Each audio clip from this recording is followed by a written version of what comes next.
We're gonna get some swords. You like my outfit? I'm men in tights. Robin of Locksley. Robin Hood. Freedom!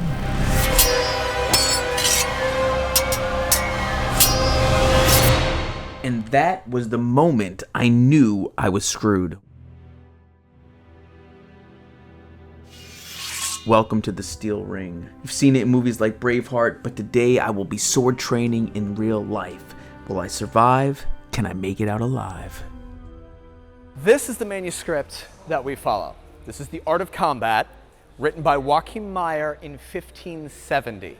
We joke that this man was paid by the word. His stuff is hard to read. Now, we call this The Art of Combat, or Kunst des Fechten, as it's known in German. The full title of this manuscript is A Thorough Description of the Free, Knightly, and Noble Art of Combat, with all customary weapons adorned and presented with many fine and useful illustrations. That's the title. What we teach here is specifically Western martial arts. Eastern martial arts tends to start with hand-to-hand combat, and then you graduate up to weaponry. And a lot of that had to do with the laws of the land at the time and the overall availability of weapons. Depending on the time frame, in a lot of the Eastern countries, owning a weapon or having a weapon at all could be punishable by death on the spot. So you would want to be able to defend yourself without having a weapon. In Europe, on the other hand, metal was much more common than it was in the Eastern countries. Like especially Japan, they had next to no iron to speak of. The philosophy in Western martial arts is if you're going to learn how to sword fight, you are typically going to be on a battlefield to use it in the first place. And if you get disarmed on a battlefield, you're already dead. It doesn't really matter what happens after that. I think I'll survive because it'll let me survive, but we're gonna have some fun. We're gonna see what happens. I don't know. Are you gonna let him survive? I mean, I'm not going at him at tournament intensity, so like, he should be all right. This is a German longsword. Specifically, this is a Federschwert. Your offhand is going to be somewhere around your pommel. It's personal preference where you hold it as far as above, on, halfway down, or mostly off. Whatever feels comfortable to you. That one's not going to work. You don't want your hands to be that close. You do want your hand to be down close to that pommel. Okay, cool. And the reason for that we're going to get into, but it has to do with the leverage of the swing. You need that distance. If you don't have that distance, you can't really swing it properly. Gotcha. My favorite part, I call this the party trick. So what I want you to do, hold your sword just like this, up. Now, what I'm going to do is I'm going to grab a hold of the sword, and I'm going to push it back behind you. Okay. Stop me. Don't let me do it. Ready?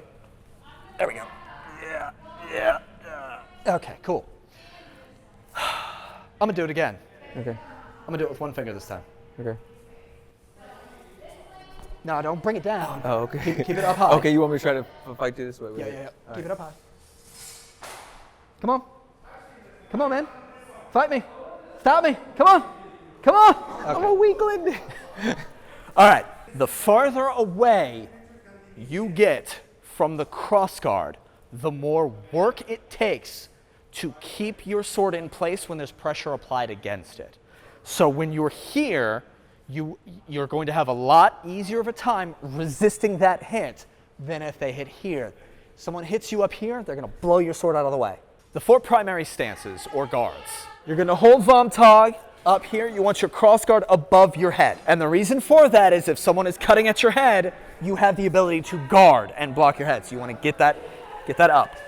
The other thing you want to do is this chicken wing right here, fold it down. Because, man, that's a real juicy target to someone sword fighting you. All right, so the second one, this one's going to be a little awkward. We're going to take this, we're going to push.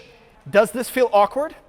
Good, you're doing it right. I am not joking. This is going to feel awkward to you until it doesn't. The one thing is, you may notice, my cross guard is at a 45-degree angle. The other thing is, when you're in this guard, whoever you're fighting, the tip should be pointed directly at your opponent's face. Good. So just to give you this, it's so, because if it was straight up and down, It wouldn't be grab my I'd be hand. clocking your hand. Yeah, it makes sense. That's what that's for. Gotcha. That's exactly what that's for. Now the third one, we're going to just drop down. So if I'm here, right, as opposed to here, you see that psychological difference? It's a lot easier to ignore my sword up here than it is when it's at your face. The way I describe plow is the pommel should basically be in your pocket. And the reason we do it in our pocket rather than from our groin is if you take a shot, if you're holding it here and you take a shot to the sword, that's going to end very badly. Male or female, that's going to end badly. Now, Fool's Guard, why on earth do they call it Fool's Guard? That's what I was gonna ask, man. So they call it the Fool's Guard because you look like a fool. I'm walking into a sword fight with my sword on the ground. What on earth am I doing? So if I do this left-handed, am I a fool? Am I a fool? Like, there's a lot of different options I have from this stance. I look like I'm wide open, but I'm actually ready to respond at a moment's notice. I feel like Conan the Barbarian right now. How do I hit my opponent? Your main arm, your sword arm, should reach full extension the same moment your foot hits the ground. The way I talk about this, because I ride motorcycles, this is my throttle, these are my handlebars. The way this looks is I'm pushing with that main hand, with that step, and I'm going to pull with my offhand in order to swing the blade itself. So what that looks like is, yes, perfect. So when someone is swinging at you, you want to block with your edge. And there's a reason for that. So give me a cut. A lot more. No, hit me. Oh, you got me more? Okay. Yeah. More than that. All right. See how my sword is vibrating from that, wobbling? Same thing. So there's still some because my edge alignment wasn't perfect. I'm going to do this with two hands this time. None.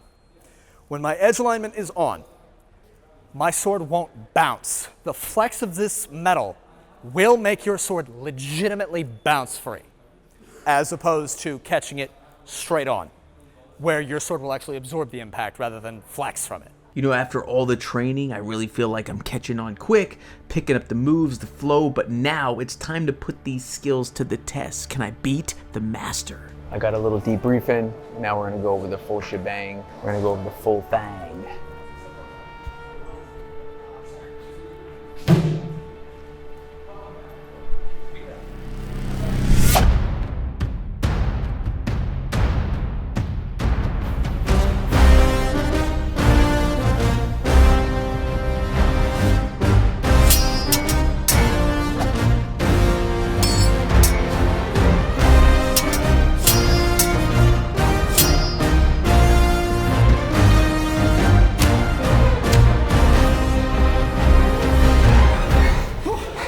Like, subscribe, drop a comment down below. Make sure you check out Steel Ring if you want to learn to be a knight.